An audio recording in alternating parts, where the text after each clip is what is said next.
Hey, deserving listeners. A lot of you have been emailing me to talk about the new Netflix movie called To the Bone. Again, it's called To the Bone. It's kind of an odd name to say. It's a phrase, not necessarily a movie title, but anyway, called To the Bone. And 2017, directed by Marty Knox and stars Lily Collins. There's a lot of buzz about this movie on the internet because of its depiction of anorexia and other eating disorders. And so people have been emailing me saying, hey, you should talk about this new Netflix movie called To the Bone.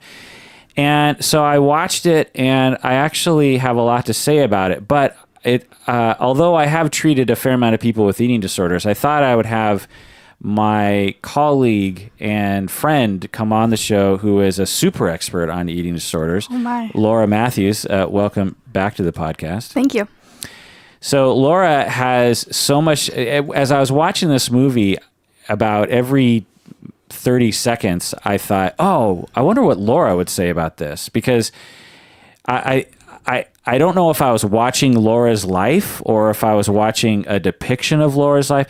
Laura has worked in a home for people with eating disorders, and that's a major part of this movie is a home in which the star Lily Collins, Ellen is the character, goes to one of these homes for young people with eating disorders. And there are all these little quirks and little details that I kept wondering, I wonder, is this what it was like for Laura? Because in my mind, so Laura, just to go down a little further road here, I was supervising you while you were working at this home, and have talked with you outside of that experience as well. And in my head, I always had a picture in my mind about what that looked like. Yeah. And it wasn't like the thing in the movie. So let's get into that in a second. That's what I'm really curious about. This is the Psychology in Seattle podcast. I'm your host, Dr. Kirk Honda. I'm a therapist and a professor. Who are you, Laura? My name is Laura Mathews. I'm a therapist and I'm not adjunct anymore. I'm teaching faculty at Antioch University. I also have a private practice in West Seattle called Family Stability Counseling. Family Stability Counseling, yes. West Seattle, beautiful yes. West Seattle. And you were just last month promoted from adjunct to, you were adjunct and you were affiliate. Yeah. And for a year. You were adjunct for a year? I've lost track. Yeah. I was definitely adjunct for a year. I was then affiliate for maybe some additional time. I would think it's about 9 months is what I want, a few quarters at least. And now you're full-time teaching faculty. Indeed. How does that feel? Really good. I'm really enjoying it. I really like being connected to the university more and just seeing more of my colleagues and students. And I've taught now to the point where I cannot go to campus without seeing droves of past students, and it's so cool to just hear what they're up to. And a lot of them that I initially first taught are now in internship, and that's just really cool to see their journey. So I'm really enjoying it. Yeah. Yeah. In a lot of ways, you're more connected to the student body than the rest of us because you don't teach case consultation, and therefore every quarter you have a whole new batch, particularly of first quarter students, first, second, third quarter students. Yeah. And you even have students in the CMHC program. And so when you walk around campus, people probably know you personally 10 times more than they know me. I didn't even think about it that way, but yeah, I mean, I teach a lot of core classes, so I just have connections with a lot of students. Right. It's cool. I really like it. Yeah, it's really great. Well, it's wonderful to see you take to this so well. When I first started working with you as an instructor, no offense, I had no idea how you would do. You've never said that to me. That's awesome. I mean, I hoped you'd do well, and I knew you wanted to do well, but it's sort of like when you find out one of your friends just became pregnant for the first time, and you try to imagine them becoming a mother, and you just can't see it, but you just have to trust that, those instincts will kick in. That's how it was for me. I thought, I can't see it in my head. Interesting. But not that you're any different from anyone else. It's just like, I didn't see you as that sort of person, because I'd seen you in different contexts. Yeah. But once I saw you in the role, I was instantly believing, just like that first moment when you see a mother with her infant. I don't know why this analogy is going down this road. This is quite the analogy. So let's get into this movie to the bone. So I have this sort of laid out in terms of, let's just talk about general reactions, and then we'll talk about actual portrayals of the eating disorder in the movie. And then we'll talk about more specifically the group home program that they have, and then after that, we'll talk about how the whole story ends. There's a very quick ending to the story at the end, and Sounds then great. we can talk a little bit about the production. So, what were your sort of general reactions? Did you like the movie? Did you not like the movie? Was it entertaining? How many stars out of 10 would you give it? Oh my, what a question. I'm not sure I can answer that question because it's not. This is so initial reactions to this film. I have mixed feelings about this, but I've got a lot of reasons for my mixed feelings. So, I mean, out of 10, it depends on what you're looking at. In my perspective, are you looking at entertainment value, or are you looking at accurate entertainment? Yeah, entertainment. It's a movie. It's like okay. Batman v Superman. It's Star Wars. If you're looking for entertainment value, I mean, I think that it is entertaining, which is such an odd way to talk about something that I'm so clinically involved in, because a large part of my practice is eating disorder treatment. But it's meant to be entertaining. It's not. Yes. It's not a documentary. Right. It's not a clinical vignette. Right. It's meant to entertain. Yes. Now the producers know that a lot of eyes are going to be on it regarding its accuracy. Yeah. But it's purely a mode of passing the time. You get home after work, you eat dinner, and you want to flip something on Netflix, and you go, oh, I guess I'll watch this new Netflix movie and pass the time and be entertained. That's the point, right? I mean, that's the point of Netflix. I'm just telling you. Yes, no, I totally. Netflix doesn't give a crap about anorexia. They're trying to make money. But the producers do. I mean, did she produce? I know the writer, and she probably directed it. This is her story. Marty Noxon, she's the director. She didn't produce it. Okay. But yeah, I mean, certainly there's some altruism. But again, my point, I really want to be a part of the issue that all this is on the internet of the talk that sort of bugs me is like, it's a movie. You know, it's not a documentary. It's not the DSM. It's not a course in eating disorders. Absolutely. It's just a movie. Yeah. And it doesn't need to encompass the entire thing. And that's what a lot of criticism. It's like, it doesn't. And I don't think you can encompass and this was the big reaction that I had, on one side of it is because I've read a lot of the stuff online that's been, going around in articles and people really freaking out about this movie, for lack of a better term. Yeah, a lot of people freaking out. There's no way to encompass someone's journey in an hour and 40 minutes. There's you can't. Right. So the and if you did, it would be so unwatchable. Yeah. And it would be really hard to make it quote unquote entertaining. Right. It would move out of that realm. It would be a documentary. It would move into, more educational perspectives and things like that. So yes, this is definitely in the entertainment. It's a movie. You're right. Yeah. Yeah, it's a tough topic to make into a fun teen. It's essentially a teen or a young adult movie. Mm-hmm. And it has romance in it. It has comedy in it. It has drama. It has coming of age elements. And this is, as I was watching it, I was like, man, they're actually kind of pulling this off. I mean, to make a movie about this topic and to make it interesting is a very difficult thing to do, and I feel like they pulled it off. Out of 10 stars, I'd probably give it a 5. I think that it's definitely watchable. My 5 out of 10 means watchable. Yeah. Not the most amazing piece of art of all time. It's not Star Wars. Yeah. It's more Phantom Menace kind of level, but I might even bump it up to a 6, but particularly because of the Alex Sharp actor, the guy who played Luke. Yeah. It was so he was written so well, and he acted so well. He was so charming. He was one of the best things in it. And so real and so just, I don't know, genuine was the word that came to mind when I was watching him. Well, he made you feel something, things. He made me feel like, connected, and he was very good. And that's what a good actor does. Right. Is they make you feel. Yeah. So.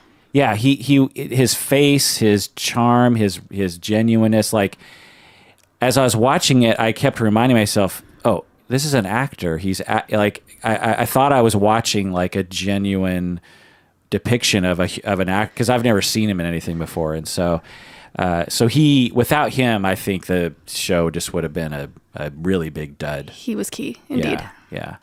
I thought it was a little odd that a lot of the sort of saviors were men. This like, is yes. You have Luke being the savior, and you have Keanu being the savior. Yeah. The female therapist is not really portrayed as being particularly effective. She's not even portrayed as being. You're talking about the one that's leading the groups. The group therapist. Yeah. She's not even portrayed as a therapist at all. Yeah. They don't even call her a therapist. They don't even call her anything. Yeah. She just is kind of facilitating these groups that 100% happen in residential treatment. I ran hundreds of those groups, but they don't, and this is another thing that we'll probably get to as we go on, but they don't, there's multiple providers that are involved in every person's treatment. Right. And they've sort of combined all into interesting. Tell me more about that. Okay. So in residential treatment, when you essentially arrive, they have this arrival moment in the movie where she arrives at the door, and there's just, and I get that they don't have time for any of this stuff, but that arrival day, it takes all day. There's typically they get there in the morning, and the amount of paperwork and consents and just sheer legal stuff that like we will be in charge of your child kind of, she will be living here under our care, he or she. And you're agreeing to this. Yeah. And here are the rules, and Indeed, here are the yes. regulations. Yep. And here's what we would do if this happens, and this is what as the client, this is what you're agreeing to. Do you understand? Yeah. Confidentiality. Let me introduce you to the staff. Yes. This is their tours. role. Yes. This is the kitchen. All of these things. Like, so the way they did it in the movie is, she just drops her off, and I'm like, no. Yeah. She just kind of walks in. Yeah. And the woman that was from Parks and Rec, I don't know the actress's name. She's hilarious in Parks and Rec. She's the treat yourself. Oh, right. A woman, but anyway, she's there, and she's like a non-therapist staff worker, right? And she just sort of nonchalantly brings her in and takes her phone and just kind of looks through her bag. Right. Some things like, well, do they do that in group homes? Do they take your phone and that kind of stuff? Absolutely, we take everything. Okay. Why do you take everything? Because there's so much. There's so much that can happen when you're really connected to the outside world. Just for it sounds kind of crazy, but you're really there to be in treatment, and isolating the disorder is really the first part of that. If they have their cell phones, they'll be in contact with their friends, and really, it's really the internet is what it is. Connected to calorie apps, tracker things, exercise things, all of the thinspiration boards that sort of feed how pervasive these, thoughts and desires are. And so you really have to cut all of that out. Because it'll make it hard to recover. Yes. Yeah. They portrayed Ellen as being a famous Tumblr thinspiration artist. Yes. Who inspired someone to take their own life. Yeah, that was interesting.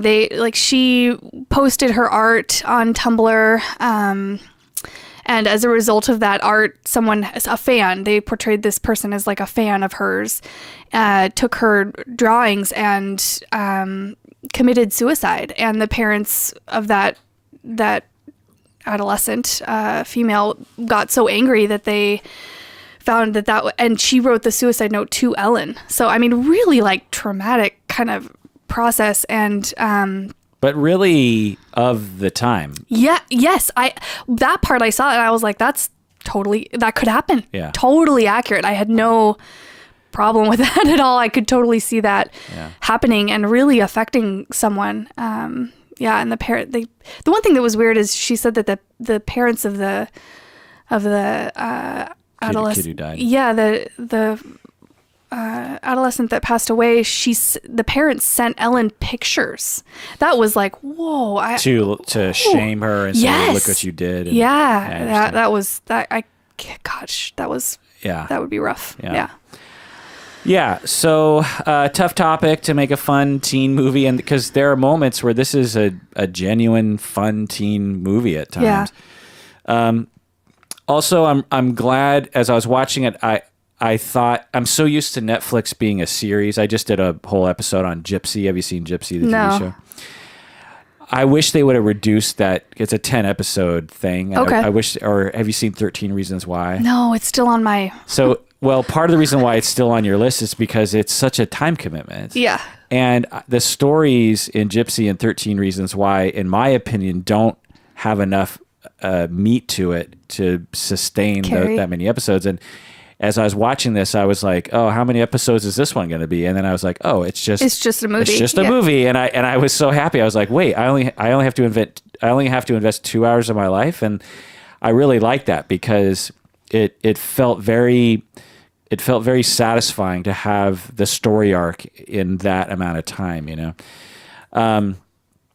Although I should say, because Laura's making fun of me last week, I watch movies as I'm eating. Some people ask me how I managed to get so many things done in my life. Yeah. Actually, someone just emailed me today and they're like, how do you find 10 hours to watch Gypsy when you're also a professor and you also have to do the podcast and you do music and you have a practice? And part of the solution is multitasking. And so I watch movies while I eat. So, you know, and I like to enjoy a meal. And so I'll make something and then I'll sit down in front of the TV and I'll watch a movie in 10 and 15 minute increments over the span of a few days. I think I told you that wasn't very mindful. This was my response when you told me that. Hey, if you want to get shit done in life, then mindfulness has to go. And so, again, it's a little ironic. I'm watching this movie while I'm eating. That's why. That was my point. but it's you know, it's a legit way. I can fully get into movies, and so I don't need to watch it all in one. I was, you know, legit moved by some of the stuff that happened in it. Another reaction was they got an actress who is legit skinny and who could be at least digitally enhanced to look skinnier, if that makes any sense. Lily Collins? Yeah. So Lily Collins had an eating disorder. And that's part of her, you know, I think an emotional investment into the movie, into the film.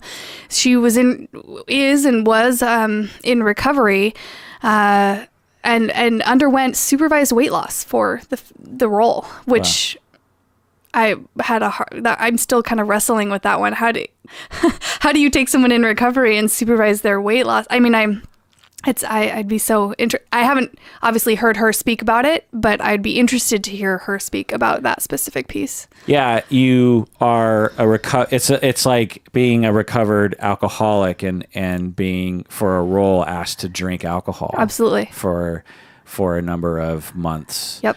It's dangerous. It could trigger the whole thing to happen again. That's the biggest risk. Yeah. Yeah.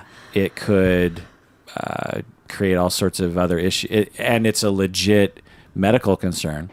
From the look of her, she didn't look that skinny. You know, she didn't look as skinny, and they digitally enhanced her when she took her clothes off, right, to make her look the way that people look when they're at that stage. Yeah, which was an accurate the digital how they did. I'm sure it's CGI or something like that.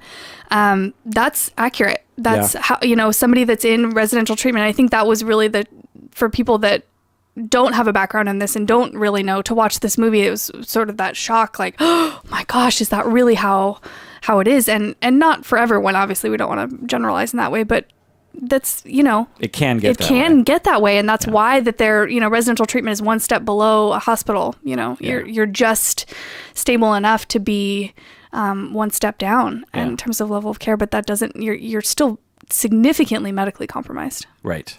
Another thought I had as I was watching it, particularly at the beginning, but really throughout the whole movie, was that they really made the adults look like idiots.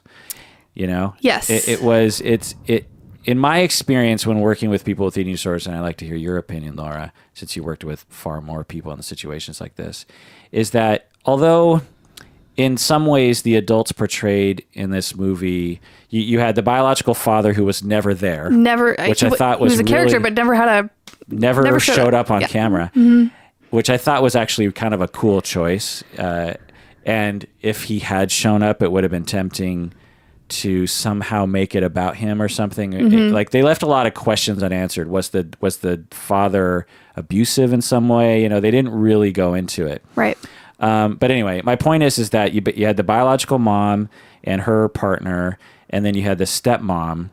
And although in a lot of ways they are accurate portrayals of people in this position, I thought that the way they told the story was not fair in a lot of ways to those people.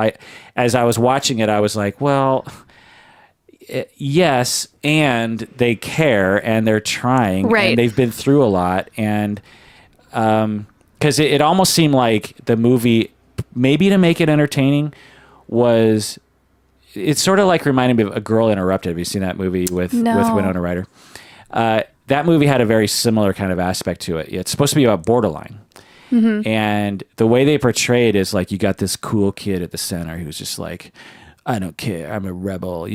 I'm exaggerating, but it's like everyone's just like going crazy around me, and I just want people to leave me alone. That kind of young person, rebellion, and like, look at all these crazy adults just acting crazy. It had that adolescent flavor to it, where whenever one of the adults, the parents were on the screen, they were just acting. They were ignoring her, which is common in these situations. But I don't know. It just felt a little one-sided. How did you feel about it?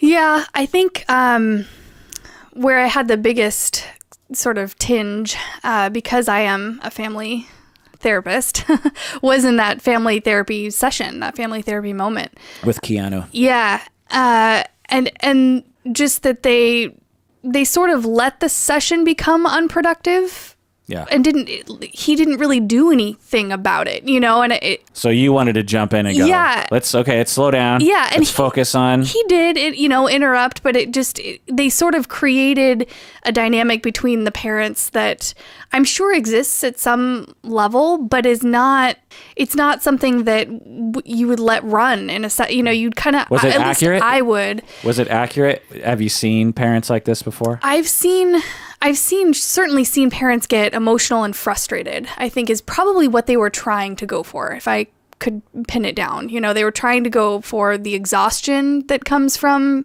parenting someone with these types of struggles. And I certainly have seen that parents at their end, just kind of arms in the air. I just don't know what to do. Everything I say is wrong. Yes. And they didn't really earn that. Because they didn't show or even really give you the impression of the journey that these parents have been on. That's the part that I wish they would have at least sort of commented on, which is, I know in stories like this, these parents, the stepmom included, have, and the dad included, have been through the ringer over the past, however many years, probably since she was 13 or 14. Likely. The amount of time they've sat up with her, the amount of time they've tried to talk with her, the amount of time that they've laid awake at night trying to think about what to do, and the amount of books they've read, and the consultants they've talked to, and therapists and family sessions they've been a part of. She's been an inpatient four times. Yeah. And so how many of these iterations have they been through? But in the story, we kind of jump in at this later stage, and it makes the adults look like a bunch of idiots. Just, kind of squabbling about their own issues and things like that. Which can happen. It can. But it look, to me, I was like, if I was a parent of someone in this situation, I would feel like this movie was alienating me. Yeah. And making it out, because it was pretty clear they're saying, this is why she has an eating disorder. Look at how her family ignores her. Right. Look at how they don't pay attention to her. They're really either anxious or narcissistic or on their own journey, and they're not paying attention to her, which can absolutely result in this. Sure. But just seemed a little one-sided to me. Yeah, and just a really kind of the trouble when you make a film like this and you sort of make those blanket generalizations is you paint this picture like that's how it always is. Right. And these are the causes and these are the roots. And what I was thinking as I'm watching this is, well, as a systems oriented therapist, like, sure, there's likely going to be systemic issues that feed this pattern and perpetuate this struggle and behavior, but it's not the only kind. It's not like this is a very, one-sided slice of how this looks. Right. And you're kind of painting this picture that all parents are like this and that this is... And it plays into a common narrative by our society in which we blame parents. Indeed. And particularly mothers, incidentally. Yeah. And so, I thought that was a little heavy-handed. And I the only way that you could have, I think, accounted for that would be to, I don't know, have a flashback or just some kind of comment. Something that shows the struggle. Yeah. And then Keanu's character, the doctor, reinforces that later when she's sitting in the office, and that's what I probably reacted to the most. He said, it was so unhelpful. We're never doing that again. Don't worry. We're never going to do family therapy again. And I kind of went, what? What do you mean? Family therapy is central to this process. You can't take that piece out. Interesting. So, well, I want to talk about Keanu a little bit more, but before we do that, let's take a break.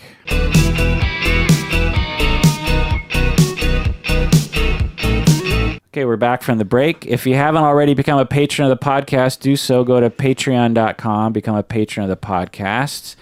That's the best way you can show that you enjoy this podcast. Many of you have become patrons, which is super cool. We're pretty close to reaching our next Patreon goal, in which we can start donating to petfinder.com. Laura, do you have pets? I have a cat. Did you get your cat through petfinder.com? I didn't. I did rescue her she was rehomed to me, so she was a rescue. Like through a friend or something? Yeah, so she's got an interesting history, my sweet little kitty. The girl I got her from found her on the street in Southern California and took her in, and then moved around a lot and was living here in Seattle, and she had gotten a dog and was living in a studio apartment with a cat and a dog, and her name's Ivy. My cat's name's Ivy. Ivy was being terrorized by this dog. And so she, through a friend of a friend, and this is the, wonderfulness of Facebook. Sometimes you see a post that somebody liked or whatever, and I wanted a cat, and so I pursued it, and she ended up with me. Yeah. Took her about 2 years to adjust to, really kind of nuzzling and accepting that, I was her caretaker, and it was just, so I rescued her. I like it. Yeah. Right. So if that hadn't worked, then Pet Finder could have helped. I actually, I was looking on Pet Finder and, looking at kittens. My apartment at the time didn't take dogs, so I was looking for a cat, and definitely. So, in addition to Facebook, Pet Finder is an organization that helps to match pets with loving homes who want them. My 2 cats are through Pet Finder, and so we're very close. So if you're thinking about becoming a patron, do so now. All right, Keanu, I thought was a weird choice. When his face showed up, I was like, oh, that's funny. I got used to it because he has such a Zen vibe to him. Yeah. And he, I think, wore it pretty well. But it was distracting because he's such a huge star. Yeah. In a movie with no stars. Well, I absolutely 100% think it was emotional for him taking the role. He's got to have some kind of someone in his life has struggled, or maybe he struggled when he was younger. Because he couldn't have been paid that much. Who knows? Yeah, right? This was a passion project for him. Yeah, I would almost bet money on that. He might have even suffered from eating disorders himself. Yeah, actors sometimes are forced into those kinds, and he's always been fairly thin, and I think some of the roles he's taken, he's had to be very, very thin. Yeah. But anyway, people might wonder why people do this to themselves, is what I wrote in my notes. Mm-hmm. I felt like the show didn't really. I felt like as I was watching it, I was like, if people who don't understand eating disorders watch this, I'm guessing they're going to be like, why do they do that? You have these young adults living in this home, each with a kind of a different take on an eating disorder. Yeah. Why do they do that to themselves? Like, what's wrong with them?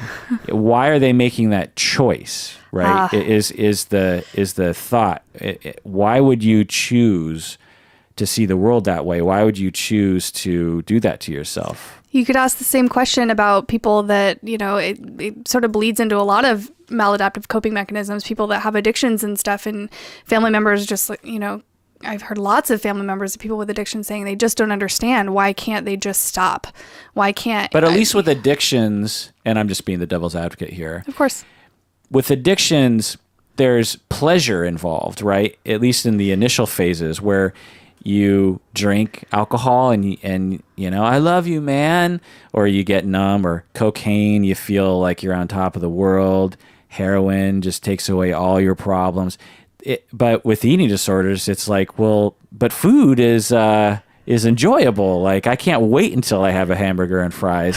What motivates this sort of behavior? I'm so glad you brought that up, because it is a pleasure thing, but it's backwards for people that struggle. It's a similar, I would imagine, sort of chemical reaction that happens in the brain is, you when you engage with your addiction. Not that I want to compare eating disorders to addiction too much, but I've had a lot of clients tell me that they feel good when they restrict or when they purge, almost to the point of feeling high, feeling euphoric, feeling like they've accomplished something, like they feel better when they restrict their intake. Right. Yeah. And I think it's very analogous to addiction. Or shall we say, pleasure reinforced self-destructive habitual behavior. Yeah. Which isn't necessarily what addiction means to everyone.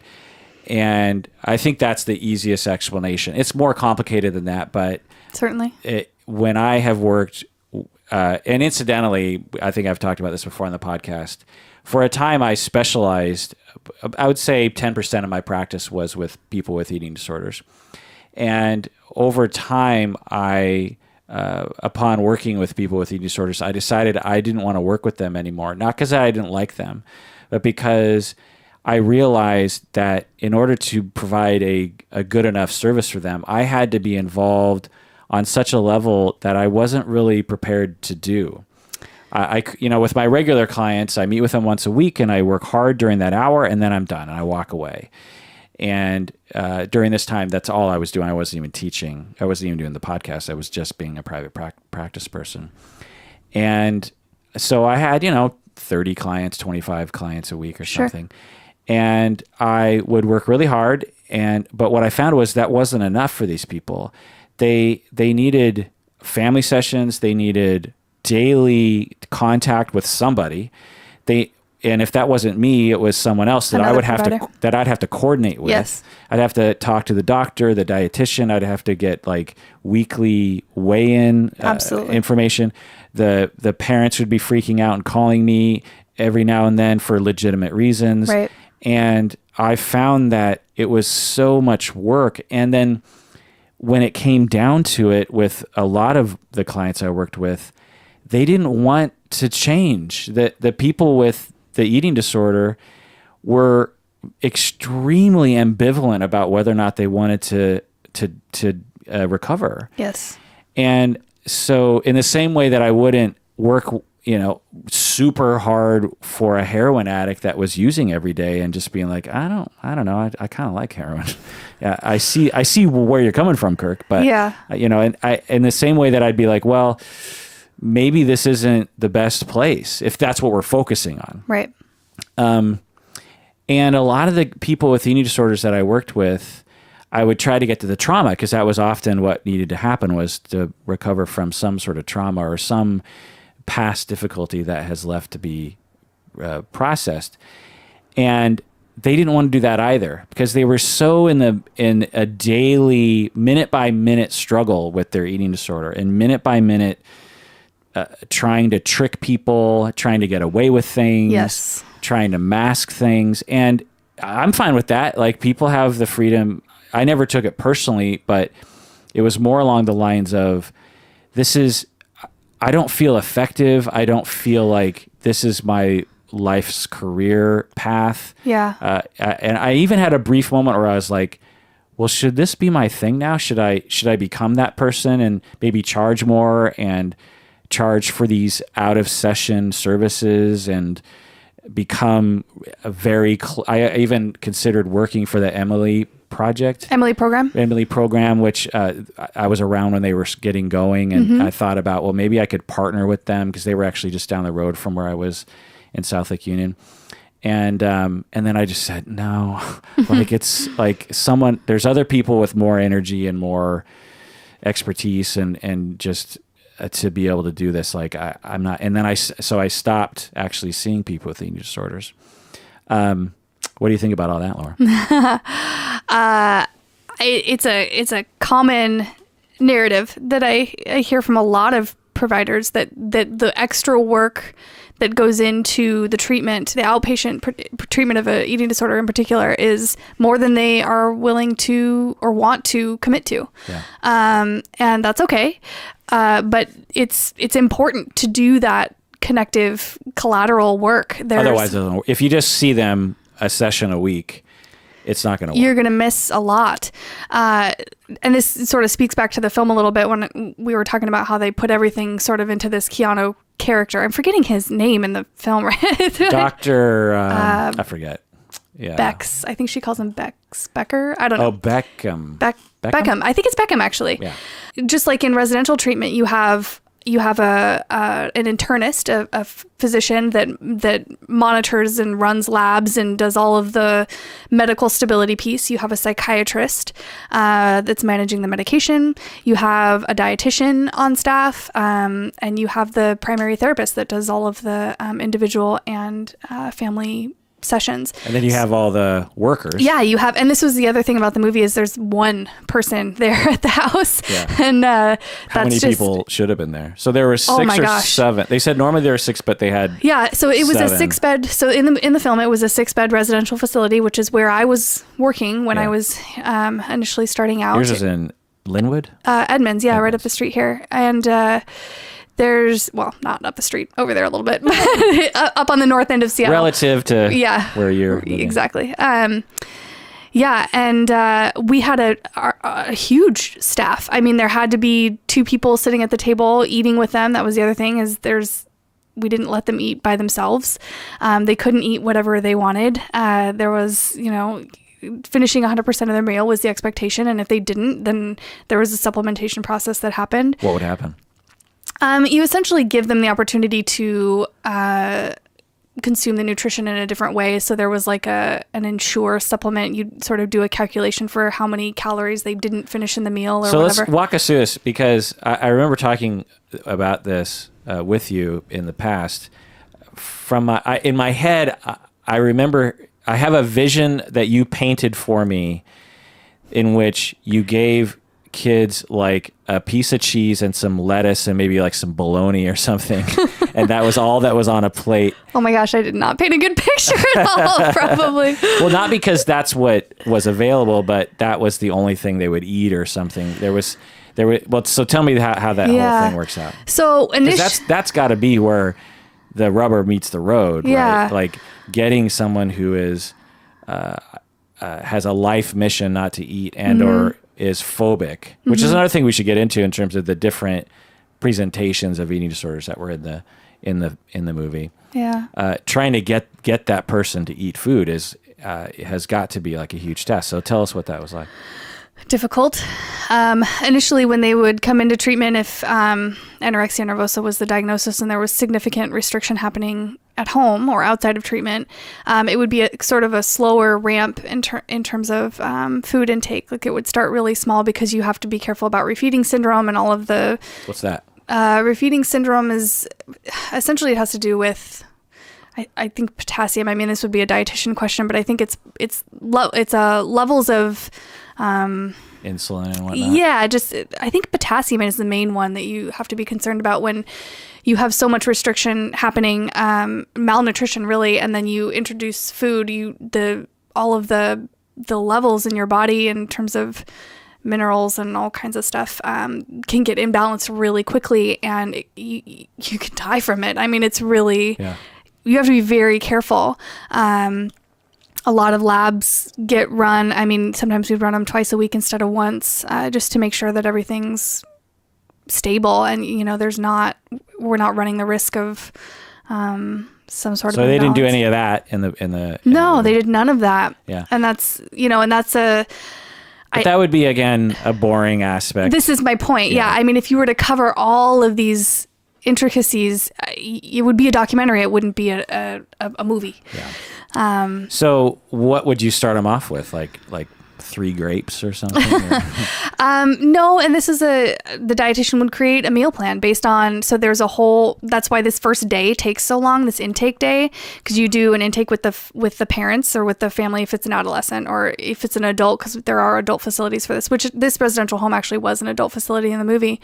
I worked in an adolescent home. But they were barely Yeah. Although I think actually she was one 19. of the actresses, the only other people I actually recognized, She was pregnant. The pregnant woman. She's 42. Yeah. Leslie Bibb, but she looks young. Yeah. I remember her from Talladega Nights, actually, which I love the movie. Do you remember Ricky Bobby? Yeah.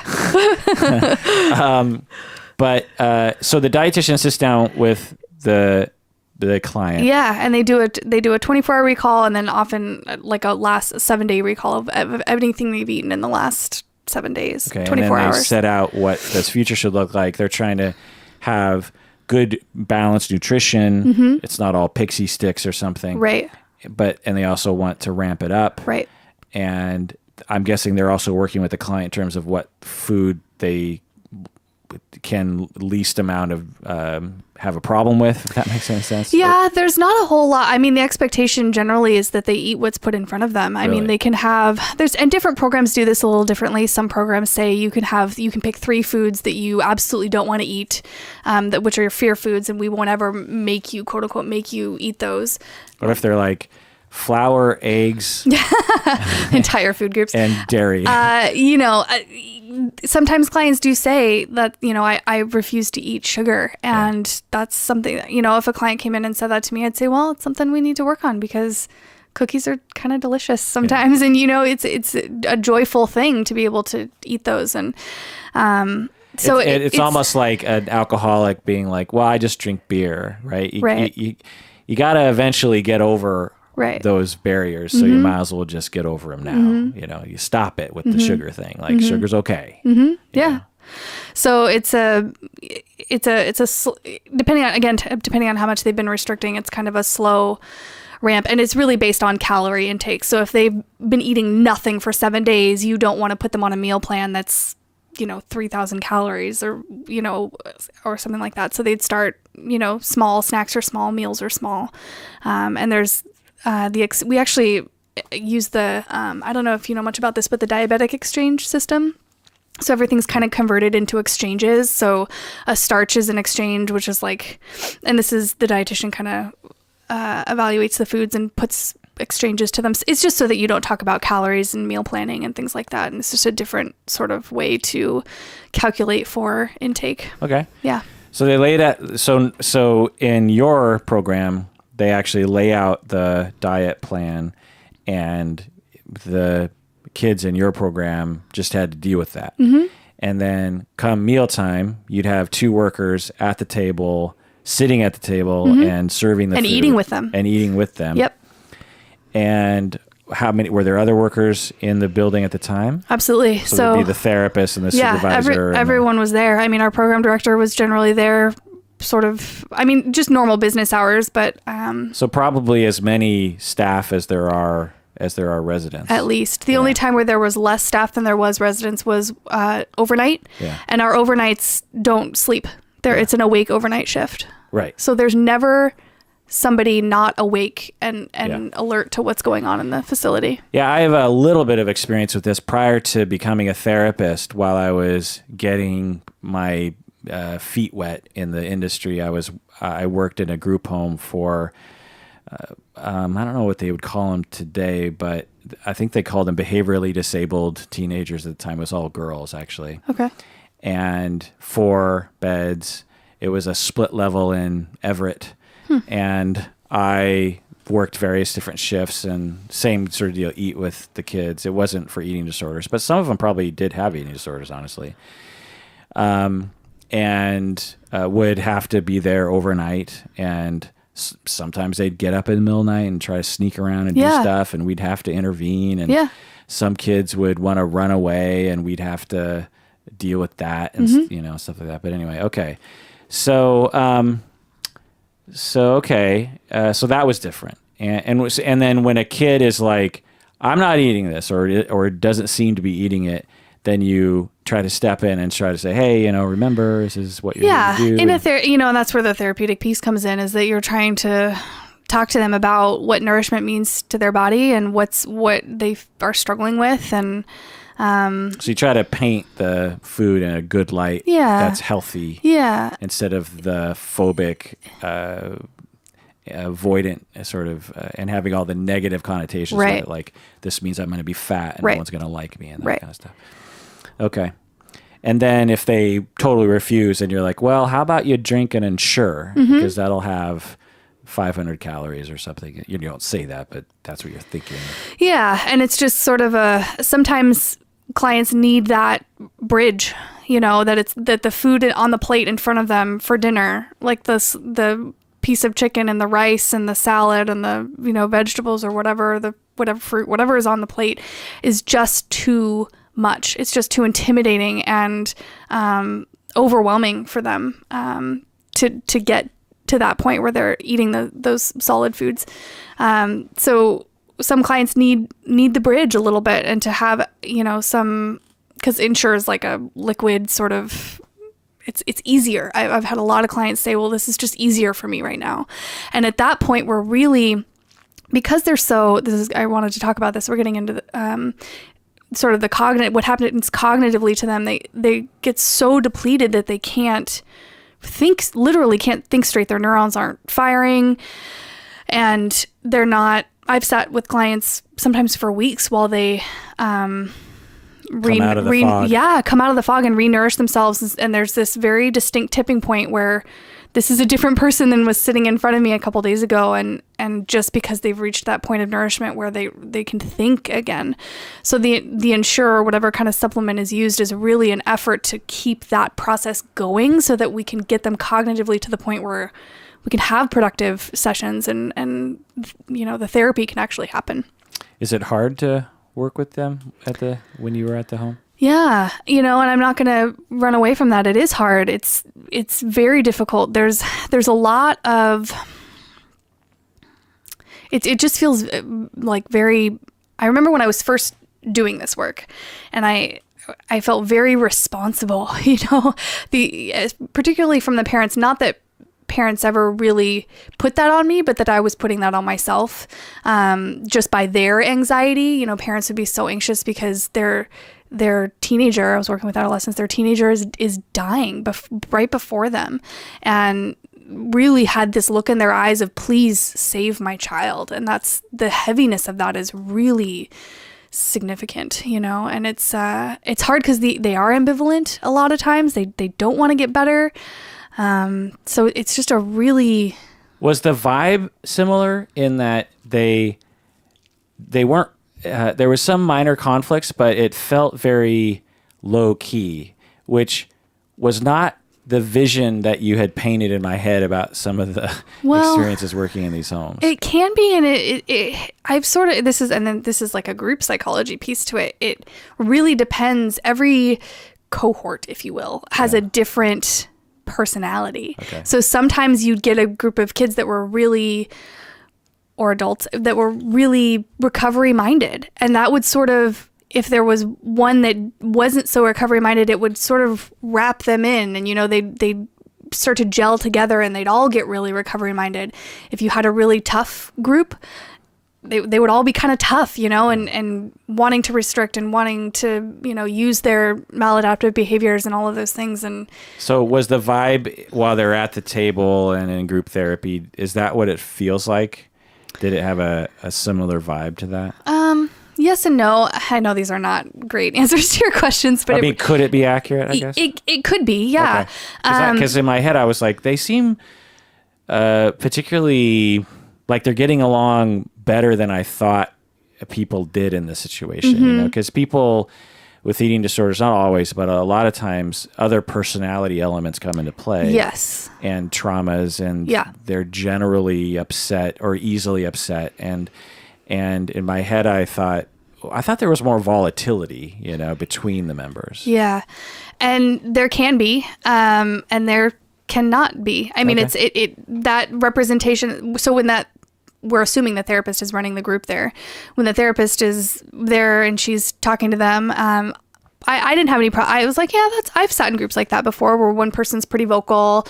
You have a couple that might not say anything the whole group. I guess they're all there voluntarily, so to speak, in that at any time they can walk out the door. Yes, they're not locked. It's not they have lockdown. They do. But you weren't in a lockdown. I wasn't. Well, the first place that I worked wasn't. Neither of them actually were locked facilities. It's not, they could. And they only have locked facilities for people who are so dangerous to themselves that they require that kind of service. And essentially the MHPs mandate it because if they feel the mental health professionals, the government believes that if they don't force people to do that they'll be dead within the week or something. Right. But most people with eating disorders don't fit in that category. They're ambivalent, but there's a part of them that at least is on board with treatment. Yeah. And they can get pretty chaotic and reactive. I've certainly seen lots of yelling and screaming and throwing things and running away and running to different parts of the facility, and just the level of reactiveness can be very, very high. But generally in a group setting, a group therapy setting, they know they have to be there, so they're going to sit there. They don't have to talk, and sometimes there's some contentiousness between them, but yeah. So I want to ask you a question, but we need to take a break. But after the break, I want to ask you, do you guys let people have romantic relationships? So let's take a break.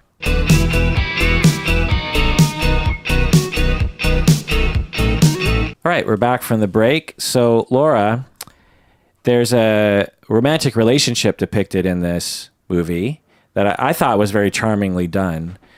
Like when Luke is trying to, at the beginning, when he's trying to get past Ellen's shell, it seems to be kind of working. And then at a certain point, he pushes it too far, and she's like, okay, that was creepy, and she leaves the room or something. Yeah. And we get this shot of him, and he just sort of laughs himself. He's just like, epic, like epic fail. Yeah. And so I thought that and then when they go to the restaurant, that's totally cute and like just really, I don't know, felt genuine to me. Do you guys let people have romantic relationships? I mean, this is a different population because these are not minors. And you treated mainly minors. Right. But didn't you have some 19-year-olds that would come sometimes? Once we opened the adult facility no. Okay. I think before the adult facility opened, we had one girl that turned 19 while she was with us. So there was some 18-year-olds. Yeah. Oh, certainly. Yeah. So do you let people have romantic relationships? While no. Yeah. No. And that would have been my suspicion. I would have been like, that seems like a recipe for disaster.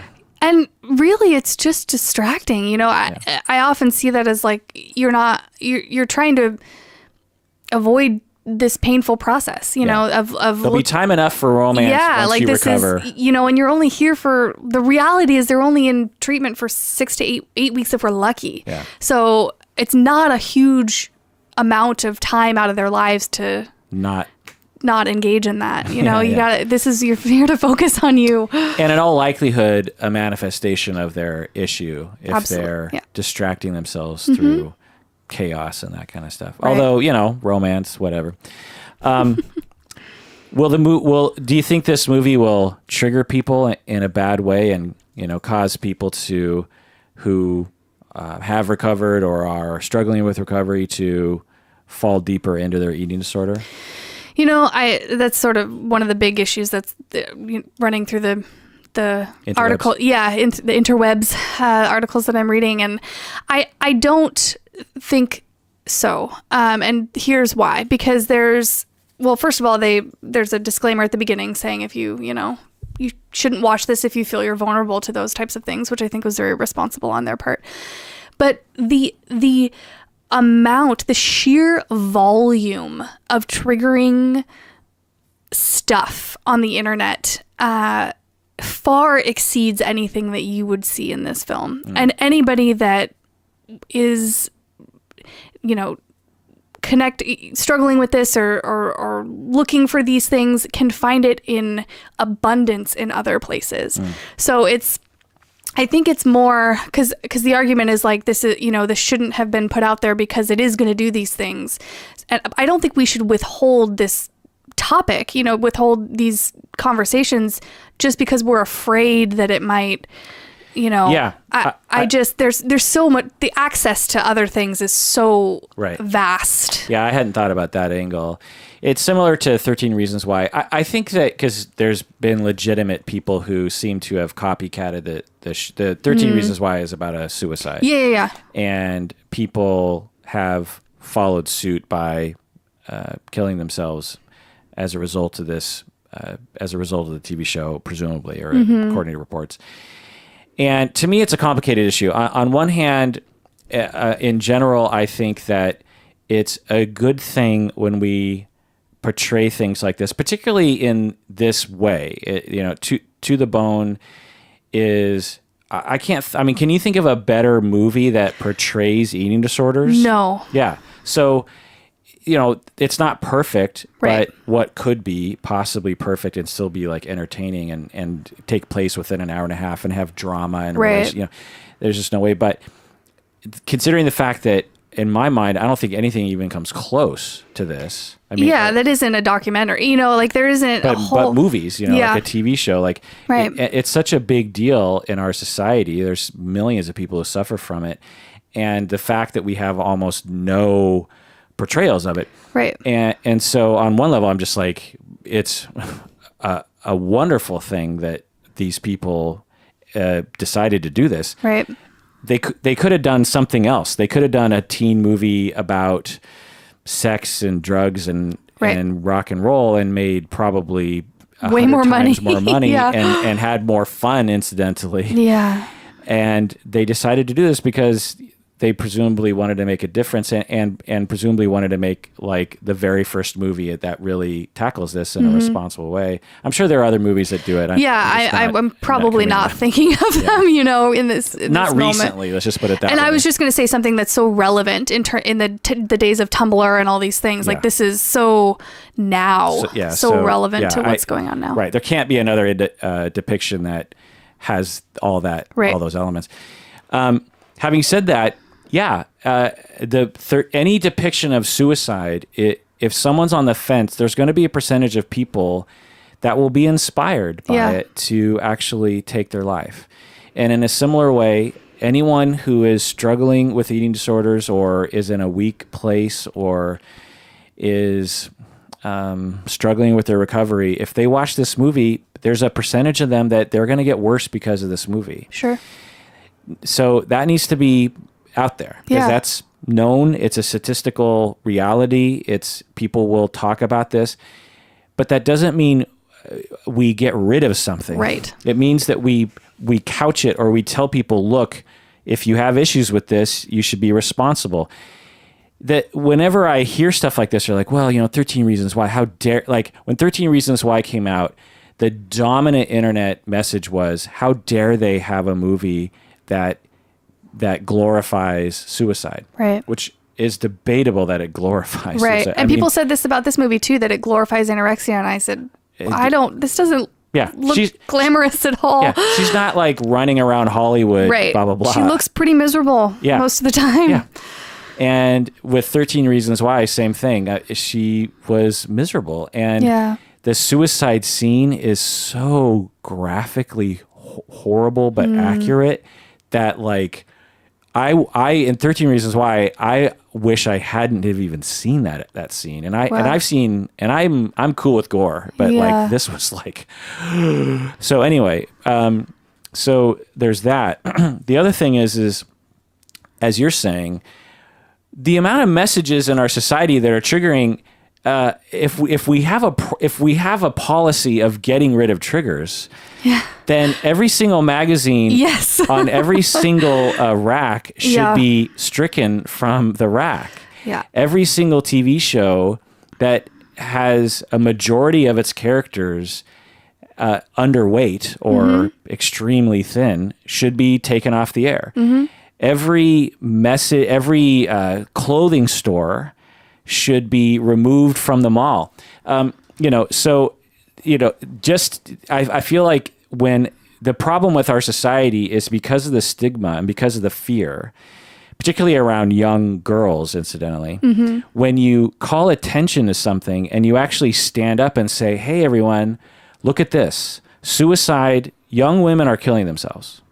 Hey, everyone, look at this. Young women are suffering from eating disorders. There's this sexism that kicks in, and it's just like, how dare you stand up, woman? Like, even other women will be like, sit back down, go back to your place and shut up, And it's just like, no, this is a thing. And if you're truly upset about triggers, then, target the stuff that actually harms people. Like your own fucking behavior, people. Like, think about what you do to the people around you. Yeah. And this movie is at least an attempt to say, like, hey, let's look at this for a second. Right. Having said that, can it trigger people? Yes. Yes. But I don't think that means we should run from it. Right. This is a diagnosis. These eating disorder diagnoses are have the highest morbidity rate of any diagnosis in the DSM. Right. Because of the toll it takes on your body, you can actually die from it. Right. Yeah. So who are we to not talk about it? Right. Who are we to shut this down? And if this starts a conversation, we're you and I are here talking about this. Yeah. Like, there's, will it trigger people? Is there that element? Yes, but nothing is perfect. And right. I think if I can go on my society spiel here for a second, I think that's what's wrong with society, is that there's this chase for perfectionism and how can we present our highlight reel to be as perfect as we want it to be, and how can we avoid our feelings so that we can appear and to be perfect and chase this perfection, and it really gets away from the realness of what it means to feel pain and sadness and happiness and joy. Those are innate emotions that we run from often. And it's, let's have these conversations. I hope parents watch this movie with their teenage adolescent girls and responsibly have a conversation. I think there is a way to have a conversation about this and a way not to, and we can talk about that if you want. What do you mean? Well, I think some parents, so let's say, I'm thinking of two extremes. Okay, there's parents that could use this as a way to kind of shame their children and because they're afraid, make their children afraid. So like watch, this movie with them, like, and you better eat. Exactly, like, you better not do this. Like, I see you skipping breakfast and yada yada, and just because they're so afraid of what could happen, they just get anxious. Yeah, they get anxious and they project that, and it's that's not productive. But I think to sit down and ask how they reacted to the film, what do they see this in their friends? Do they have thoughts of this? Which is a terrifying thing to ask your adolescent daughter. Do you ever have thoughts of not eating because you're afraid of your body? Mm-hmm. Parents aren't taught how to navigate those conversations. They're so afraid of what their teenagers will say back to them, boys and girls, And adults are, in America, have their own issues about Right. this. I don't know any American who doesn't have an true. issue with weight or Yeah. eating or perfectionism. It's the national commonality. Yeah. It crosses all cultures. Right. It knows no bounds. Mm-hmm. And so asking a parent to be mature and healthy about a Right. conversation around this is a tall order. It is a tall order. Yeah. But you're saying don't be anxious, don't freak out. Just have compassion be curious. and curious. Be compassionate and curious. And try to have the message of like I'm here to talk. Let's talk about it. It's an ongoing thing, and I'm not going to freak out if Right. you bring it up, and just opening that door Mm-hmm. rather than saying like, well, let's watch this movie so I can shame you into not ever being like this, and then I can wipe my hands and Right. everything will be fine. Yeah. Yeah. Amen to what you're saying about emotions. I hadn't thought about it from that angle. I think that's brilliant. The other thing that I thought of when I heard people saying that, oh, this should never be on Netflix. It's triggering people. How dare they?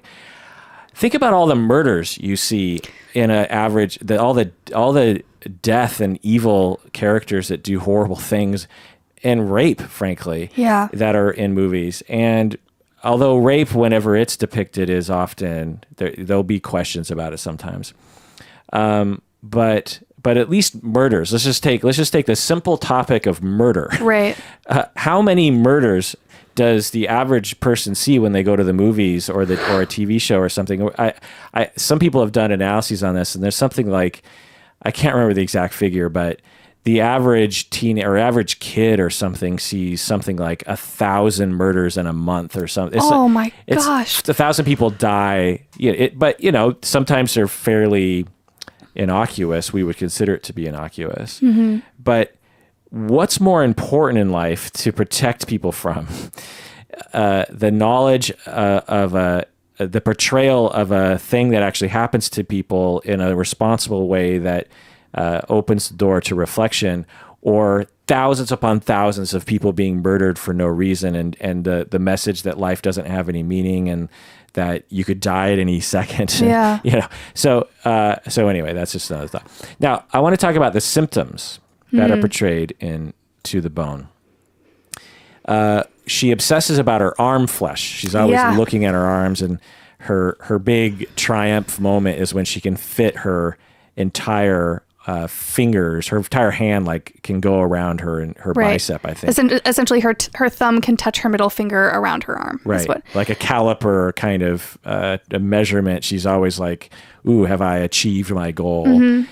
And is that a common symptom for people with eating disorders? Very common. It's called body checking. Okay.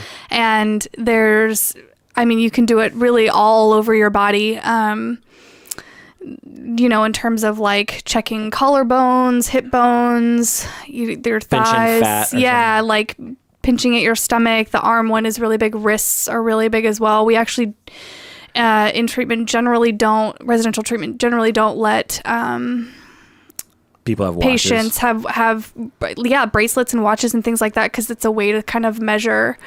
Because we don't let them see their weight and those types of things, so they lose access to the measurement. No. Like, because in the movie they got to see their weight. Yeah. At least in the places I worked. So I want to give that caveat. Some programs are different. Yeah. The places that I worked, they're blind weights. So the idea is that the less they know, the better. Mm-hmm. And because the number has so much power over their emotions throughout the day, how they feel about themselves, how they look at themselves. It can uproot somebody's entire day or even week. There is a scene in the movie where she talks about calories. Yeah, and you see the other girl completely fall apart because it was 1,500 calories. But they're standing in line for their morning weights, which is actually very accurate. They all line up and to see the nurse and get weighed. They show them their weights, and then one of the girls sort of bursts out really upset, and another patient in the movie says, she's upset because she's gaining weight, but she wants to because she's pregnant. So it's kind of this back and forth, but it can really disrupt an entire day. And when your day is so packed with, you need to have access to your connection to yourself and to your feelings. And, in therapy, you can completely disconnect from all that just because you saw your weight that day. So that's sort of the... How do you do it without having him? Do you have him stand on it backwards or something? Oh, okay. She exercises a lot. Yes. Is that accurate? Accurate. Down her spine, there's a lot of bruises, which happens when you become so thin, your bones protrude. And so they bruise easier. There's just less protective, Flesh. Yeah. Our bodies are designed to have protective things all over just to... So Dr. Beckham notices or one of the physicians notices that, I think it's Dr. Beckham. It is him, you have... Doing a lot of sit-ups? Yeah, and she denies it, and he said it wasn't a question, you are, which I thought was kind of funny, because it's true. Yeah, hairiness. It's called lanugo. Yeah. Is that accurate? Yeah. So it's, and the way that they depicted it in the film, I think is a little bit of an exaggeration. I mean, it was very clear that they pasted, kind of stuff on her skin. Well, to make hair show up on film. That's totally, what it is. Guessing. That it's hard to do. It's a really fine sort of hair, but down the back of your neck, down your spine, definitely on your arms. And Dr. Keanu Reeves, the character, explains it as your body's reaction to protect itself, because it's you're losing calories and you're losing flesh, and therefore you're going to lose the ability to retain heat. Yes. And so your body kicks in by growing a bunch of hair like a primate, like a different primate or something. That's accurate. Which is interesting because I'd never heard that explanation. I knew about that growing hair phenomenon, but I didn't know that was the hypothesis. Well, your body's trying to survive. It's amazing how much you can put it through before it actually gives up on you. Right. But it's just an allocation of resources. It starts to do the puzzle differently because we're trying to stay alive here. Right. So yeah. And animals since the beginning of time have gone through periods of famine, and we have all these processes that are ready to go, eating your muscles and shutting down certain systems to conserve energy and that kind of stuff. She doesn't have any menstruation. Is that accurate? It is. Why does that happen? It's an allocation of resources. Again, your body knows. The body's just a wonderful, complex, amazing thing, and knows that it's you aren't able to support life because you don't have. In order to be pregnant, you have to have a certain percentage of body fat to support the development of the fetus. And so when you hit a tipping point, your body says nope. It literally just decides for you that you can't support life in it, and so it stops menstruating. She wears baggy clothes. Is that accurate? She sees herself as fat, right? Yeah, that's that's such a tough one to help with, is from a therapeutic perspective, to really help someone understand that their disorder is literally distorting what they think they see into something that's not actually accurate. Those are tough conversations. Yeah, patron Jacob actually wrote in and asked to talk about this sort of thing. Let's talk about it for a second. What is going on for people when they have what they call body dysmorphia, right? They are so thin, or whatever, or wherever they're at. When they look at themselves in the mirror, they add on 100 pounds, or they have a different meaning for it. But when they look at other people, they don't have the same measure. Is that correct?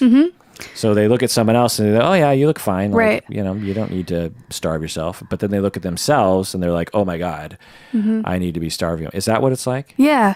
So there's a different standard that they hold themselves to, almost like they're the exception to the rule, right? So they can look out at everyone, even other people in treatment, and say, oh, they don't need to, do any of this, but I do. And it's really rooted in it's rooted in a lot more than just that phenomenon, that it's like to say I'm the exception to the rule is really kind of glossing over a lot of what happens there. But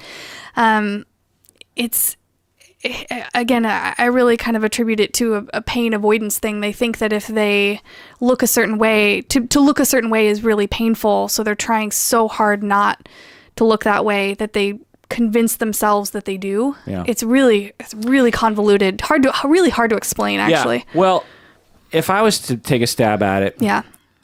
I have it too. When I look in the mirror, when I look at someone else of my identical body, I don't think I've ever really thought about it until just now, but when I look at other people with my identical body shape, I'm like, yeah, doing good, fine, just, I probably don't even think about it. I'm probably just like, you're a dude, good for you.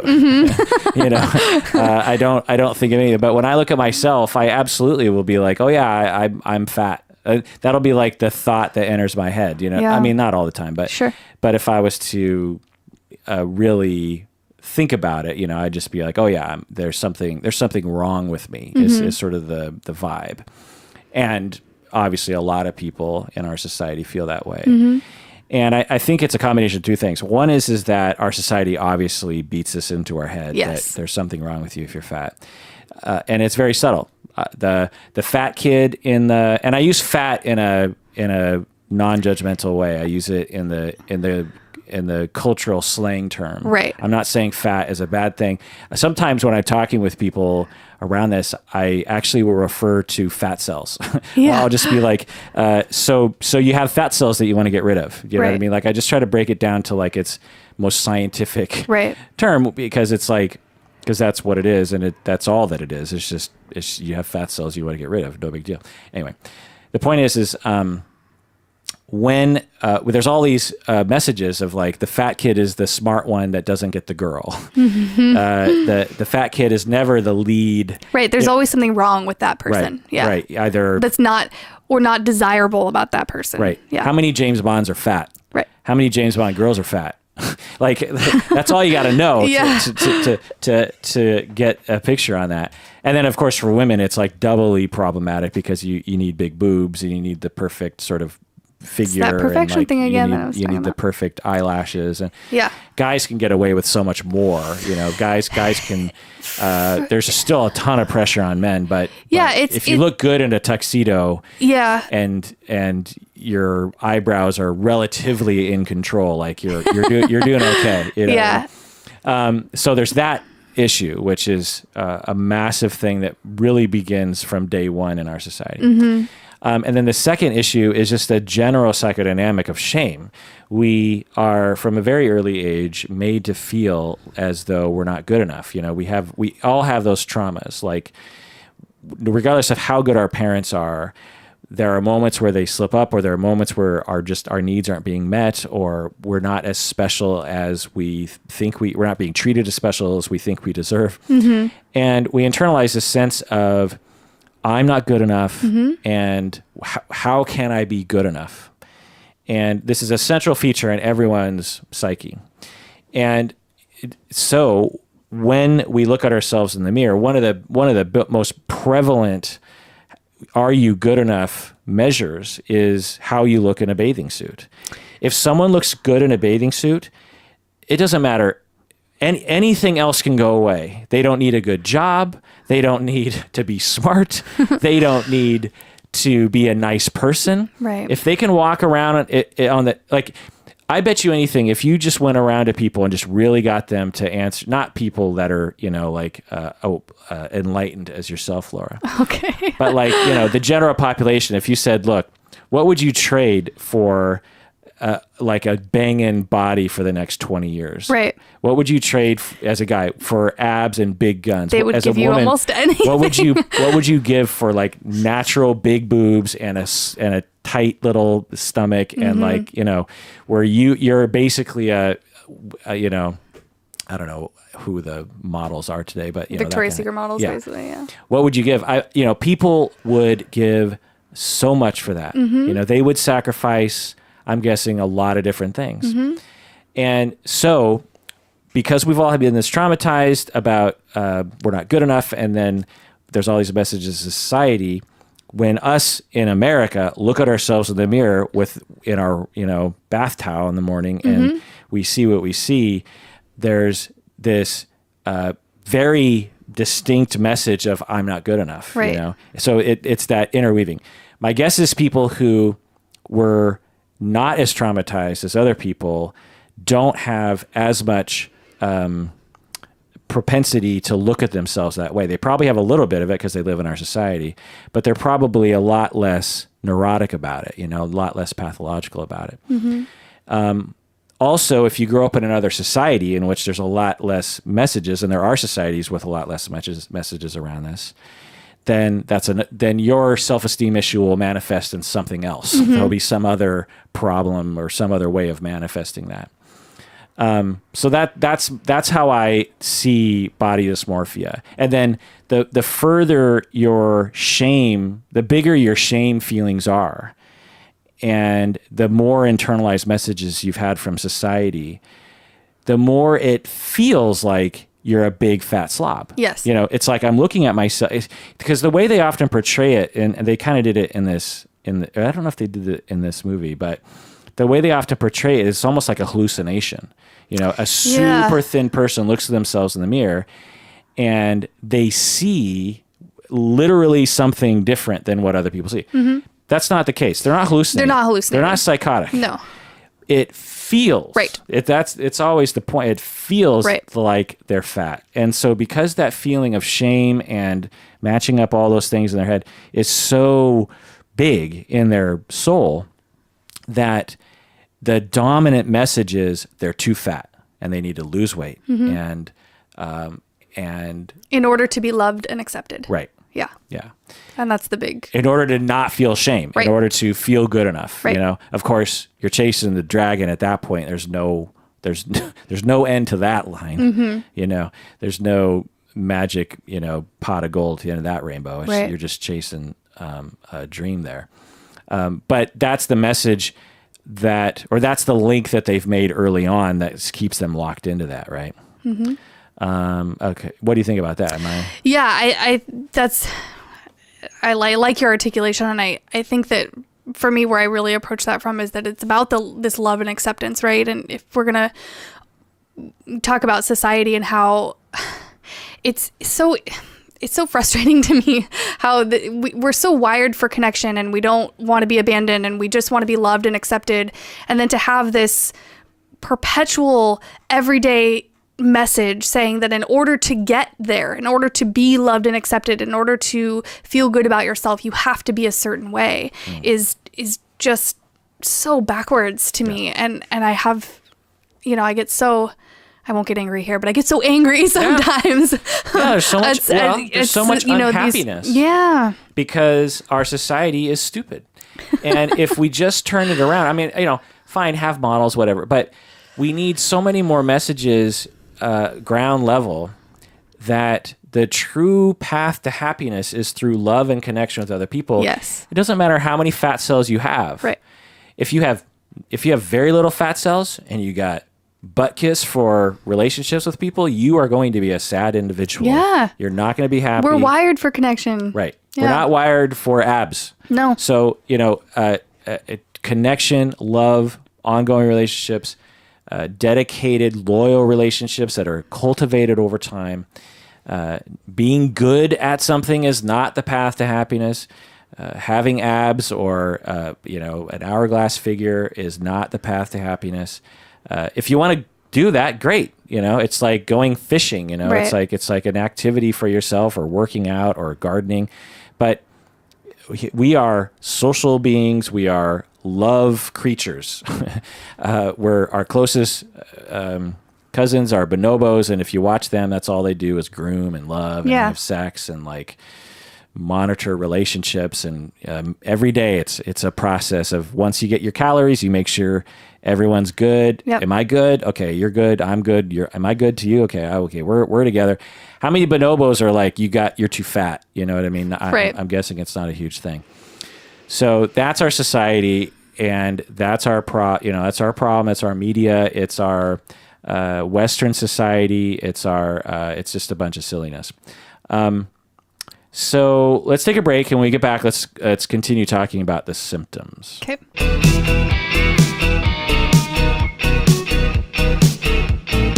All All right, back from the break. So just continuing about the symptoms here. We talked about body dysmorphia and her seeing herself as being overweight. I can't remember if we've talked about this yet because we've been talking for a while, but did they portray the struggle very well? Do you know what I mean by that? Like in my experience, having an eating disorder, especially in the throes that she was in the downward spiral, pretty much from the beginning of the movie until the very end. She's in a bad way. She's not eating. She's losing weight. She's losing cognitive abilities. She's not on board with eating. She has brief moments of like kind of eating, but I can really only think of one time when she really ate, and that was like a little bit of that candy bar. And so in my experience with people, there's a lot of emotional turmoil as they go down that road. You know, there's a lot of difficulty and sadness and pain and shame and conflict and just a lot of turmoil that I've seen in people. Uncertainty, depression, anxiety. They didn't portray that really, right? Yeah. No, I hadn't thought about that, but now that you bring it up I think they kind of painted this picture of her that she was okay. Right. And I don't want to say that the world around her was crazy. Yeah. But she was okay. And I don't want to say that could never happen. I mean, I've seen that before where you just have convinced yourself so much to the point that you believe that lie. You know, you just totally believe that you're fine, and so you act like you're fine. I've seen that. But generally, so here's how the distinction. When you're in residential treatment is so emotionally challenging. Yeah. Like, it's the whole point is to get somebody to feel the thing that they've been avoiding, right? At least that's my whole kind of approach. Well, that's interesting. Just to chime in, that was a major message that I think Keanu says, which is the reason why you're doing this is because we're trying to figure out what you're trying to avoid. Right. Was that accurate? Yeah. I do. I mean, I don't know that I would have said it the same way that he did, but yeah, I think that there's this element of, you know, you're kind of running from something and you're using this thing to numb and, you know, not engage with, you've certainly lost the connection to yourself. So when you try to help somebody regain that connection and you're really helping them look in the mirror and see these parts of themselves that they don't want to connect to or that are really painful, that's incredibly difficult emotionally. So when you're in residential treatment, you see far more of the tornado kind of really intense emotions. So that was a little bit different, I think, in this. She's in residential treatment and she's like, oh yeah, whatever. I've seen a lot more of roller coastery up and down. Yeah. Yeah. Like when she's having private moments, she just seems to be like, yep, cool, just chilling, you know? And in my experience with people who have this sort of profile, they know that there is something very difficult just behind the door. You know, there's something, they know they're avoiding something and they are tight. There's a lot of energy that goes into perpetuating this avoidance, and relaxation is not the vibe I get from people in that situation. I will say, now that I'm talking about this out loud and thinking about this, though, she is really disconnected from this process. That's why she doesn't stay there, right? So when she comes back to treatment at the very, very end, and you see her at the front door, and she's, you know, ready to actually make that commitment to do the work, I think that residential stay would look far different than the one that was depicted in the film. Yeah, let's talk about that in a second, but I just want to go over some other details of the group home before we move on. So it's a 6-week program. They have 6 weeks. No doors. Did you have no doors? We had doors, but they were often kept ajar at night. There's a privacy thing too. We don't want to, I mean, if they're in the bathroom, so here's how the bathroom worked. They would count. So, because oftentimes anytime there's a closed door, there's the potential for exercise. So they would count, and we got, as floor staff and therapists and counselors, got really good at detecting if they're labored breathing, if their skin was clammy when they came out, if it was, if they were flushed. So they go to the bathroom number 2 and they'd have to count. Yeah. One, difficult, very two, difficult for some people. 3. Yeah.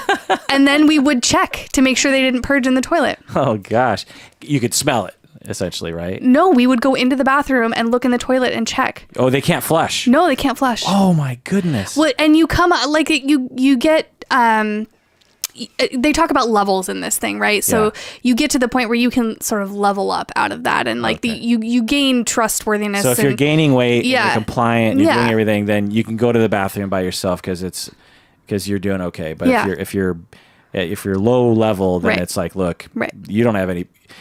Man, so you looked at people's stuff? Oh yeah, yep.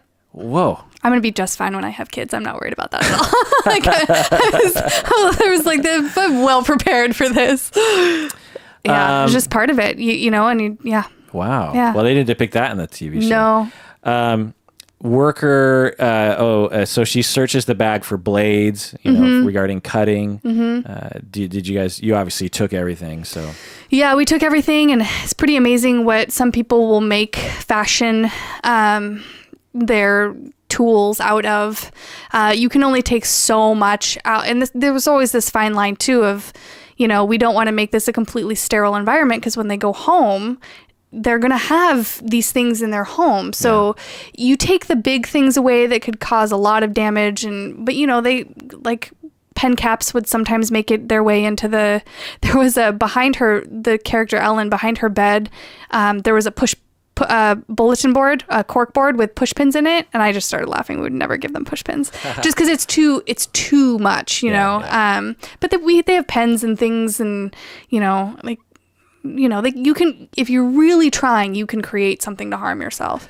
Yeah. So let's talk about the climax, the very end of the movie. Let's see. There's a session with Keanu, an individual session, and he is saying something like, "Stop waiting for someone to make life easy for you." He says, "Face life, and you can have a good life." Was essentially his message, and then she says, "So essentially, you're saying grow a pair. Yeah. Is that right?" And he's like, yeah, you could say that. And then she's like, "Well, fuck you," and she leaves. Yeah. What'd you think of that moment in therapy? Therapeutically, not my style.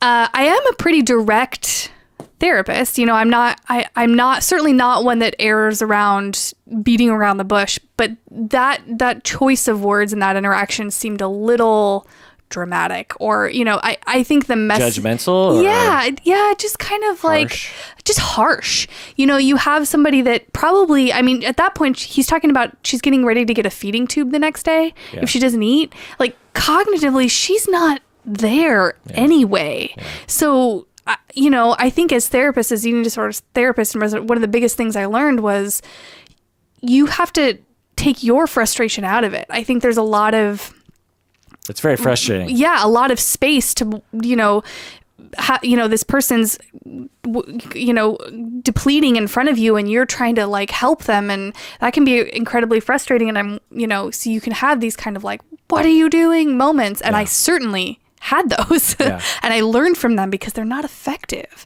It really. It makes the client not want to be in therapy. Yeah, as you was harm portrayed. that. You know, the therapeutic relationship is so, you're creating hopefully creating one of the first safe things they've felt in a really long time. Yeah. And you have to be very careful that you don't harm that. Right. It's common for therapists to have countertransference in any situation that compels them to take over and take responsibility and just tell people, knock it off.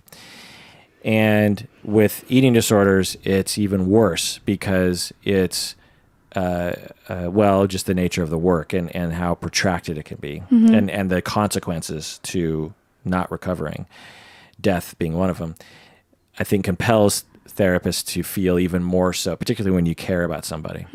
And so, and you're saying you need to resist that in all situations, let alone in these kinds of situations. It's just, in my opinion, not super effective. But what about his message? I mean, say she was in a better place of recovery and was able to kind of hear it. Is that a good message to tell someone, look, you know, life isn't easy. Restricting is your way of trying to make life easy, but life isn't easy. You have to face life in order to have a good life. Honestly, I don't know if that would be a good message to give someone in that situation. What do you think? Yeah, I think facing life is a good message. There's so many more elements to that because they don't often know how. And that's the problem, is that it's so terrifying because of whatever painful thing they've been through. They've either never been taught how, they don't know how to navigate those emotions and feelings, what that even looks like, what that even means. What does it mean to face life? I don't even know what that looks like because I've never been exposed to that. So it's more than just like, you got to face life, you know. It's a little Dr. Now that you're saying it's a little Dr. Phil-ish, you know, which is the way a lot of therapy is portrayed in movies and TV. There's a lot of there's this idea of that therapy is about that moment where the therapist really, corners you, right, and tells you that really poignant thing that you need to hear, you know. And okay. Well, so now I'm kind of considering that moment to be stupid. At a certain point, Keanu says she needs to hit bottom. So Ellen runs away from the house and the stepmom comes and what's going on? And Keanu says, look, she has to hit bottom. Is that a common thought? We don't ever really talk about, I've never talked about hitting bottom, really. I mean, the goal is always to meet the client where they're at and try to help them to go forward. It's not. Yeah, in my experience with even people who struggle with addiction, for sometimes when you hit bottom, you just sort of scrape the bottom for years. You know, it's not like boom at bottom. Okay, it's not a trampoline. Or it can be, but it's not. It's not always. Yeah. So basically what you're saying is treatment of eating disorders is complicated. And there's no easy way to describe the one thing that's going to work for somebody. There is no one thing, because we're all different, because our experiences inform who we are and our personality and all of these things. You know, it's actually why I like doing this work, because a lot of people don't. I like it because even though there's common threads, there's every case that comes across is different, you know, and it's figuring out what works for what person and what's helpful. And, those times where you're not helpful or it doesn't work, navigating that. What does that mean about me? Is it there? It's just there's so much. There's just so much. So it sounds like a common theme to you in terms of your approach is involving family, also keeping that relationship going well, manage your countertransference, don't think that there's an easy answer. Right. Stick by them, tailor the therapy to that individual, figure out, who they are and what their path is. Absolutely. And if you do that, you're a part of the system that will eventually help them recover. Then the movie ends where she goes to her biological mom and the most bizarre scene ever. She holds her and feeds her milk. Yeah. Which when I'm so curious about what you think about this. Well, so it's actually common enough that as I was watching it, I was like, oh no. And then I thought about it. I was like, well, actually, there's two things I'll say. One is that they portrayed the mom as pretty crunchy, which is definitely in line with this sort of this sort of idea of reparenting, they call it, will appeal to these sorts of people. The other thing I'll say is it's very easy to look at that and say oh my God, that's terrible, stupid. I don't know. It could be helpful. It could also be just incredibly stupid. But when you're at that phase in life and she's about to die, honestly, if I was her biological mom, I'd been like, well, we haven't tried this yet. Yeah. And it couldn't hurt, I don't think, and I'm feeding you and maybe it'll help. So although some of these treatments can be held up as in certain small circles as this, well, you got to do this thing. Sometimes they think autism should be treated this way or oppositional defiance disorder should be treated this way. And there's some wisdom to it in terms of going back to the source and starting over again emotionally. A corrective experience, if you will. I could see it happening, but as a clinician, I would never recommend it. Let's just put it that way. There's a lot of other ways to make someone feel loved and paid attention to. That doesn't have to involve something like that. Well, in my mind, it doesn't have to be that dramatic. Yeah. This is dramatic enough. It's painful enough. It's difficult enough. It's difficult enough just to sit with your child when they aren't, or adult child. it's different. It's difficult enough to sit with them while they struggle eating. Yeah. And I did a lot of family meals and, kind of helped parents navigate what it looks like to coach their child through a meal and how does that even come about and all those things. Like, that's hard enough. Like this. So I get what they were going for. Like I get, but I don't know what they were going for, honestly. I get sort of like this, like, attachment kind of But deal. I couldn't tell if the writer was like, this worked or it didn't work. I couldn't tell. I was wondering, are they trying to say this helped, or are they saying it was worthless, or were they ambivalent about it? I thought it was pretty ambivalent because they didn't directly tie it to this is why she decided to go back to treatment. But she kind of did. But she did. The next day. But she also ran away. Right. Later that night. So they kind of showed. So I don't know. But my thing was, wow, that was an interesting twist. And honestly, it was a little distracting in terms of the story. It's like, I don't think we needed that to happen. I think you could have had a different scene there and not had it be so weird, because it really stuck out to me. I was like, it was almost surreal. You know what I'm saying? I think it seemed against character that Ellen would go along with that. Right. Because she was so anti everything else. Right. So. And I think that something that would have been more accurate would have been, just around the dinner table and showing what that's like for parents to, love and talk about what all of that means. Yeah. So she wanders out into the desert after that. She hallucinates and she almost dies. Mm-hmm. And then she emerges from that, and we don't really know exactly what happened for her, but she realizes in that moment that she wants to try. Mm-hmm. And this, I actually liked the ending. Did you like the ending? I did. Okay. I didn't for the first 10 seconds, and I'll explain further, but keep going. Why? Well, because entertainment value, right? This is a movie, and I'm watching a movie, so the movie part of me wanted that, like, Hollywood ending. Where does it go? Yeah, like she achieved recovery and all these things. So initially, I was hate Hollywood endings. I know.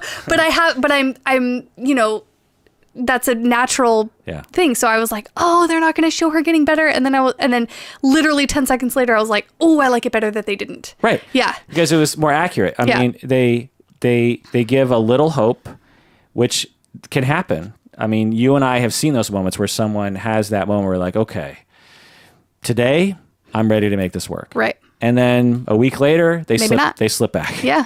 But it's the same with recovery from anything, whether it's trauma or addiction or eating disorders. You have good moments and you have sliding back moments, and you have a general trend line up. Mm-hmm. And years down the line is when you can look back and see progress. Mm-hmm. And so in that moment, I was like, how are they going to wrap this up? Because if she suddenly gets better, like, that seems pretty cheesy. Yeah, I agree. But I thought it was just masterfully done, because, she emerges and she goes back to the home or something. I can't remember when she does that, but eventually she's just like, she just has a different vibe on her face, and she's like, yeah, I want to try, mm-hmm.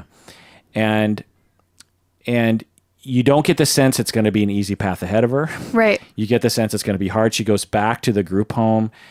That's not going to be fun. That has a lot of problems. There's all these things that are ahead of her that you get a sense of. And they also didn't have that Hollywood ending where it's like, 5 years later, she's eating and she has a kid and she has a boyfriend, or her and Luke are together or something, like all those kinds of sort of end of Harry Potter moments. Right.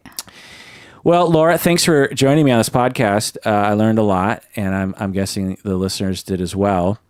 Any final words you want to say? Oh, love yourself, really. I mean, we don't do that enough. We don't take enough time in our day to appreciate the good things and feel the bad. That life's part of life is pain. So feel it. Part of pain is life. Yeah. Yeah. Feel it. Don't run from it, but really, really give yourself credit. We don't give ourselves enough credit. So just love who you are. Well, that does it for that episode of Psychology in Seattle. Please take care of yourself, because you deserve it.